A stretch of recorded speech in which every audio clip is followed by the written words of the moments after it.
శాంతి. మురళి తారీఖు డిసెంబర్ 30, 2024. సాకార బాబా యొక్క మధుర మహావాక్యాల సారాన్ని విందాం.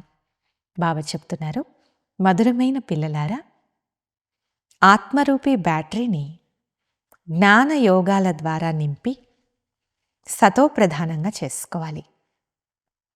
నీటి స్నానం ద్వారా కాదు. ప్రశ్న: ఈ సమయంలో ఆత్మలందర్నీ అలమటింపచేసేదెవరు? ఎందుకలా అలమటింపచేస్తాడు? జవాబు: ఈ సమయంలో అందర్నీ అలమటింపచేసేవాడు రావణుడు. ఎందుకంటే స్వయం రావణుడే దారి తప్పి తిరుగుతూ అలమటిస్తూ ఉంటాడు. రావణునికి తన సొంత ఇల్లు ఏదీ లేదు. రావణుణ్ణి ఎవ్వరూ బాబా అని అనరు.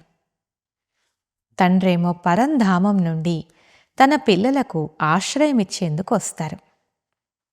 ఇప్పుడు మీకు మీ ఇంటి చిరునామా తెలిసింది. అందువలన మీరు వెతకరు. తండ్రి నుండి మొట్టమొదటే విడిపోయాం, ఇప్పుడు మళ్ళీ మొట్టమొదట ఇంటికి వెళ్తామని మీరు చెప్తారు.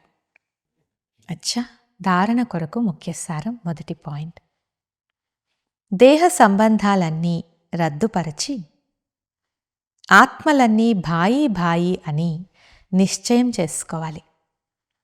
అంతేకాక తండ్రిని స్మృతి చేసి సంపూర్ణ వారసత్వానికి అధికారులుగా అవ్వాలి. రెండవది, ఇప్పుడు పాపాత్ములతో ఇచ్చిపుచ్చుకోరాదు. అజ్ఞాన నిద్ర నుండి అందరినీ మేల్కొల్పాలి. శాంతిధామం, సుఖధామానికి వెళ్ళే మార్గం అందరికీ తెలపాలి. వరదానము: మనస్సు బుద్ధి యొక్క ఏకాగ్రత ద్వారా సర్వసిద్ధులను ప్రాప్తి చేసుకునే సదా సమర్థ ఆత్మా భవ.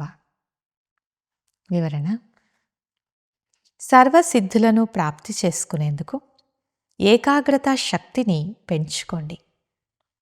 ఈ ఏకాగ్రత శక్తి సహజంగా నిర్విఘ్నులుగా చేస్తుంది. శ్రమ చేసే అవసరం ఉండదు. ఒక్క తండ్రి తప్ప ఇంకెవ్వరూ లేరు అనేది సులభంగా అనుభవం అవుతుంది. సహజంగా ఏకరస స్థితి తయారవుతుంది.